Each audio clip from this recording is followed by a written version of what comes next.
السلام علیکم ورحمۃ اللہ وبرکاتہ نحمدہ ونصلی علی رسولہ الکریم اما بعد فاعوذ باللہ من الشیطان الرجیم بسم اللہ الرحمن الرحیم فصل لربک وانحر صدق اللہ العظیم۔ سامعین گرامی و ناظرین کرام،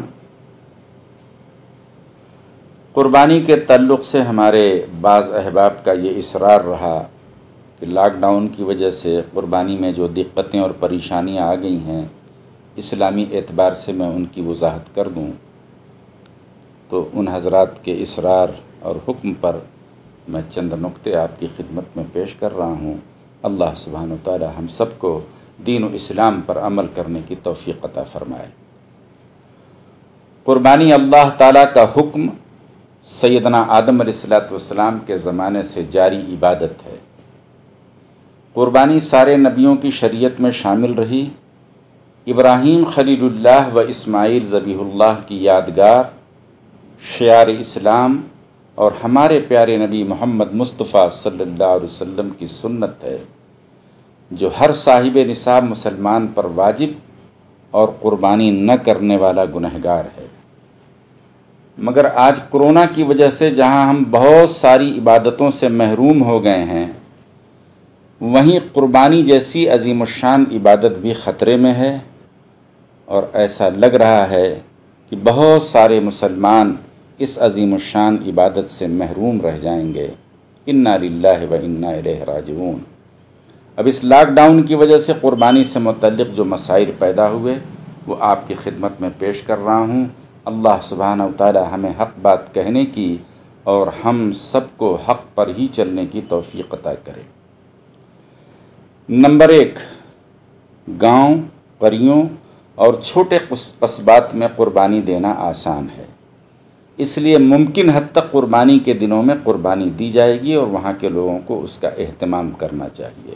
نمبر 2، بڑے شہروں میں اگر ممکن ہو سکے تو قربانی دی جائے گی، اور کورونا کی وجہ سے اگر قربانی دینا ممکن نہ ہو تو اس کے لیے آسان صورت یہ ہے کہ شہر سے دور دراز علاقوں میں جہاں قربانی دینا ممکن ہو وہاں کسی کو وکیل بنا کر یا خود جا کر وہاں قربانی دی جائے۔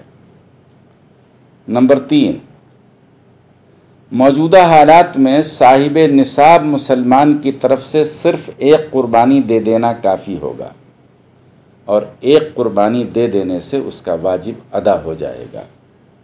نمبر 4، اگر بہت موٹا تازہ اور فربہ جانور دستیاب نہ ہو، جیسا کہ مسلمان کوشش کر کے قربانی کے لیے موٹے تازے اور فربہ جانور کا اہتمام کرتے ہیں، تو اوسط درجے کا بے عیب جانور جو ہوگا اس کی قربانی بھی درست ہوگی۔ نمبر 5، امسال نفلی قربانیوں کے بجائے، یعنی ایک تو واجب ہوتی ہے، اس کے بعد بھی مسلمان نفلی قربانیاں دیتے ہیں اللہ کے نام پر، تو واجب ادا ہونے کے بعد جو نفلی قربانی ہے ان نفلی قربانیوں کو بہتر ہے کہ اس سال نہ دیں، بلکہ وہ رقم جو بچت ہوتی ہے اس سے حاجت مندوں، غریبوں کی خبرگیری میں خرچ کریں، کیونکہ اس وقت ان کو گوشت سے زیادہ رقم کی ضرورت ہے، اس لیے نفلی قربانیوں کا پیسہ ان پر خرچ کیا جائے۔ قربانی کا کوئی بدل نہیں ہے، آپ 1,00,000 روپے بھی صدقہ کر دیں تو وہ قربانی کا بدل نہیں ہوتا ہے۔ قربانی کے دنوں میں سب سے اعلیٰ ترین عبادت، افضل ترین عبادت صرف قربانی، بس اس سے افضل وہ ہے جو اللہ کی راہ میں شہید ہو جائے۔ تو قربانی کا کوئی بدل نہیں ہے، آپ لاکھوں کروڑوں خرچ کر دیں، ایک جانور کی قربانی کا بدلہ نہیں ہو سکتا۔ اس لیے سامعین کرام، حتی الوسع جو ہے مسلمان کو قربانی کی کوشش کرنی چاہیے۔ باوجود آخری درجے کی کوشش کے اگر قربانی نہ ہو سکے اور قربانی کا جانور موجود ہو تو وہ جانور یا جانور کے مساوی یعنی برابر جو رقم ہے وہ رقم اسلامی مدارس کو دے دی جائے، کیونکہ فی الوقت وہ بہت زیادہ ضرورت مند ہیں۔ اس کے علاوہ اس رقم سے اگر آپ غریب غربا کی مدد کرنا چاہیں تو غریب غربا میں بھی وہ رقم تقسیم کر دی جائے گی۔ نمبر 7، جانور کی قیمت کا اندازہ اپنے علاقے کے اعتبار سے ہوگا، کیونکہ ہر علاقے میں جانور کی قیمت الگ الگ ہے، یکساں نہیں ہے، برابر نہیں ہے۔